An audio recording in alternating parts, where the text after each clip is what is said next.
దేశంలో ఉన్న రాజకీయ పార్టీలన్నిటినీ కూడా PWD federation, persons with disabilities federation కొన్ని విషయాలను ఖచ్చితంగా అడుగుతుంది. ఏదైతే దివ్యాంగులు ఆత్మగౌరవంతో వారి యొక్క హక్కులను సాధించుకొని వారి హక్కులు, వారి పరిరక్షణకు సంబంధించినవి, వారి జీవితాన్ని అభివృద్ధికి సంబంధించిన అంశాలు ఏమైతే ఉన్నాయో వాటినన్నింటినీ కూడా ప్రతి పార్టీ యొక్క మేనిఫెస్టోలో మీ పార్టీ దివ్యాంగుల గురించి ఏం చెప్పబోతుంది, మీ పార్టీ దివ్యాంగులను ఉద్దేశించి ఏ విధమైన డిక్లరేషన్ తీసుకుంటున్నారు, అంటే దివ్యాంగుల పైన ప్రతి పార్టీ యొక్క స్పందన ఏంటి అనే విషయాన్ని తెలియజేయమని మేము అడుగుతున్నాం. ప్రతి పార్టీ స్పష్టంగా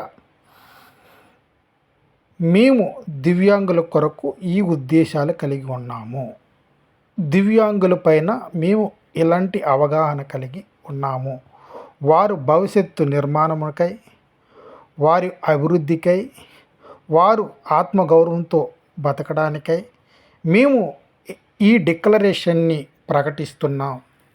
మేము వారి గురించి సర్వే చేశాము, వారి గురించి అధ్యయనం చేశాము, వారి గురించి మేము తెలుసుకున్న అంశాలను బట్టి వారికి ఏ విధమైన సహాయం కావాలో అది మేము తెలుసుకోగలిగాము. కాబట్టి వారి యొక్క సమస్యలు అయితే ఏమి, వారి యొక్క డిమాండ్లు అయితే ఏమి, వాటినన్నిటినీ కూడా మా పార్టీ తెలుసుకున్నది. కాబట్టి మా యొక్క పార్టీ తరపున ఈ డిక్లరేషన్ని ప్రకటిస్తున్నాము అని ప్రతి ఒక్క పార్టీ కూడా డిక్లరేషన్ని ప్రకటించవలసిన అవసరం ఉంది.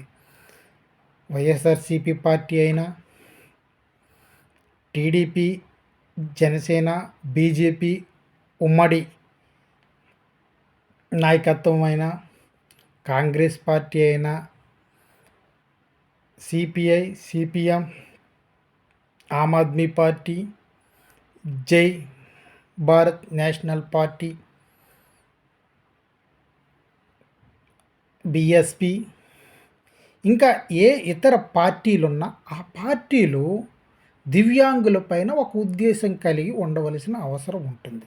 ఎలాంటి ఉద్దేశం కలిగి ఉన్నారో అనే విషయాన్ని వారి యొక్క మేనిఫెస్టోలో స్పష్టంగా ప్రకటించమని మేము అడుగుతున్నాం. అది ప్రధాన డిమాండ్గా మేము కోరుకున్నది. ప్రతి ఒక్క భారతదేశంలో ఉన్న ప్రతి ఒక్క రాజకీయ పార్టీని మీరు దివ్యాంగుల పైన ఎలాంటి అవగాహన కలిగి ఉన్నారనేది తెలిస్తే దివ్యాంగులు ఆ పార్టీపై ఉన్న గౌరవం అనేది తెలియబడుతుంది. దివ్యాంగులు ఆ పార్టీపై ఎలాంటి గౌరవాన్ని చూపాలి అనే విషయాన్ని కూడా వారు వెళ్ళబుచ్చడానికి అవకాశం ఉంటుంది.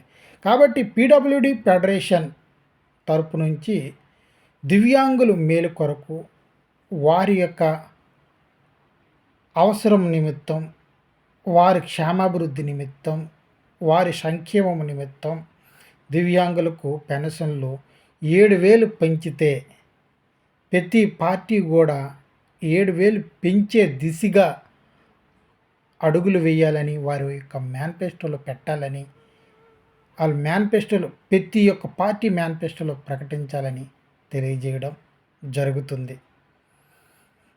ప్రతి పార్టీ కూడా వారి యొక్క మేనిఫెస్టోలో దివ్యాంగులకు ప్రత్యేకమైన మంత్రిత్వ శాఖను ఏర్పాటు చేసే దిశగా వెళ్ళి ఆ దివ్యాంగుల సంక్షేమం, అభివృద్ధి,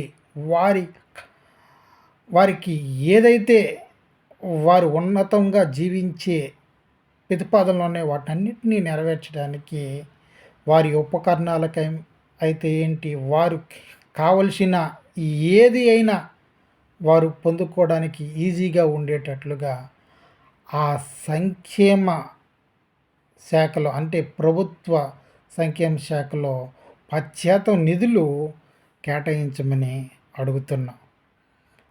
అప్పుడే ట్రైసైకిళ్ళు అయితే అవసరమైతే ట్రైసైకిళ్ళు, బ్యాటరీ వాహనాలైతే బ్యాటరీ వాహనాలు, చేతికర్రలైతే చేతికర్రలు, అందులకైతే బైండ్ స్టిక్లు, ల్యాప్‌టాప్‌లు, అట్లాగే బదిర్లకైతే చెవిటి మిషన్లు అన్నీ కూడా ఎంటెంటనే ఇవ్వడానికి అవకాశాలు ఉంటాయి.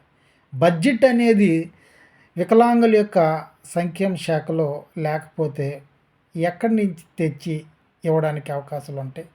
అట్లాగే దివ్యాంగులు అన్ని రకాల ఆర్టీసీ బస్సుల్లో ఉచిత ప్రయాణం కల్పించాలని ప్రభుత్వాన్ని కోరుతూ ఉన్నారు. కాబట్టి ఉచిత ప్రయాణం కల్పించడం ద్వారా వాళ్ళు ట్రావెల్ యొక్క ఖర్చులను తగ్గించుకునే దిశగా ఆ యొక్క వారి యొక్క ప్రయాణం నిమిత్తమై కానీ, లేకపోతే వారు ఏదో చిన్న చిన్న ఉద్యోగాలు చేసుకోవడానికే కానీ, వాళ్ళు ఈజీగా యాక్సెస్ అవ్వడానికి, వారు ఇంకా ఉద్యోగాలు చేసుకోవడానికి, అట్లాగే ఉపాధిని పెంపొందించుకునే దిశగా వాళ్ళు ముందడుగులు వేయడానికి, ఆర్థికంగా వాళ్ళు బలోపేతం కావడానికి ఈ యొక్క బస్సు ప్రయాణం అనేది కూడా ఉచితంగా ఇస్తే చదువుకున్న విద్యార్థులైతే, ఈ వికలాంగుల విద్యార్థులైతే చదువుకున్న వాళ్ళకి కూడా అవకాశం ఉంటుంది. కాబట్టి ఈ 2 విషయాలపైన ప్రభుత్వం దృష్టి పెట్టాలనేది నేను ప్రధానంగా కోరుతున్నా. మూడో పాయింటు, చదువుకున్న వికలాంగులు చాలామంది ఉన్నారు. డిగ్రీలయ్యాయి, పీజీలయ్యాయి, ఎంబీబీఎస్‌లయ్యాయి, డాక్టర్లయ్యాయి. అయితే ప్రభుత్వ శాఖల్లో రిజర్వేషన్ పాలసీని పటిష్టంగా అమలు చేస్తే సరైన విధానంలో ఏ యొక్క శాఖలో ఎన్నెన్ని వికలాంగులకి బ్యాక్‌లాగ్ పోస్టులు ఉన్నాయో వాటినన్నిటిని భర్తీ చేస్తే వికలాంగులకి ఇంకా మేలు జరిగే అవకాశం ఉంటుంది. చదువుకున్న వాళ్ళు పరిస్థితి బాగుపడడానికి అవకాశం ఉంటుంది. ఇంకా నిరుద్యోగులుగా ఉన్నవారికి స్వయం ఉపాధి నిమిత్తం షూరిటీ లేని సబ్సిడీ రుణాలను ఏర్పాటు చేస్తే వారు ఇంకా స్వయం ఉపాధి ద్వారా వారి ఆర్థిక డెవలప్మెంట్ని చేసుకోవడానికి చిన్న చిన్న చిరు వ్యాపారాలు కానీ, చిన్న చిన్న టాపప్లు కానీ, ఎంటర్ప్రైజెస్లు కానీ ఓపెన్ చేసుకొని వారు స్వచ్ఛందంగా ఆర్థికంగా బలవంతులు కావడానికి వారు ముందుకెళ్ళే పరిస్థితులు కల్పించుకుంటారు. కాబట్టి ఈ విషయాలపైన భారతదేశంలో ఉన్న రాజకీయ పార్టీలన్నీ కూడా BJP, Telugu Desam party, Congress party, YSRCP, Aam Aadmi, ఇంక ఏ పార్టీ ఉన్నా అన్ని పార్టీలు కూడా దివ్యాంగులను బేస్ చేసుకొని వారి యొక్క మేనిఫెస్టోలు సిద్ధం చేయాలని పీడబ్ల్యూడీ ఫెడరేషన్ రాష్ట్ర అధ్యక్షుడినైన నేను కానూరు శంకర్రావుని అడుగుతున్నాను. కాబట్టి ప్రతి రాజకీయ పార్టీ కూడా తప్పనిసరిగా రేపు 2024 ఎన్నికలకు వెళ్ళే ముందుగా దివ్యాంగులను దృష్టిలో ఉంచుకొని, దివ్యాంగుల ఓట్ బ్యాంక్ ఆంధ్రప్రదేశ్లో 30 లక్షల చిల్లర ఉంది. వారిని దృష్టిలో ఉంచుకొని మీ మేనిఫెస్టోని ప్రకటించవలసిందిగా కోరుతున్నాం.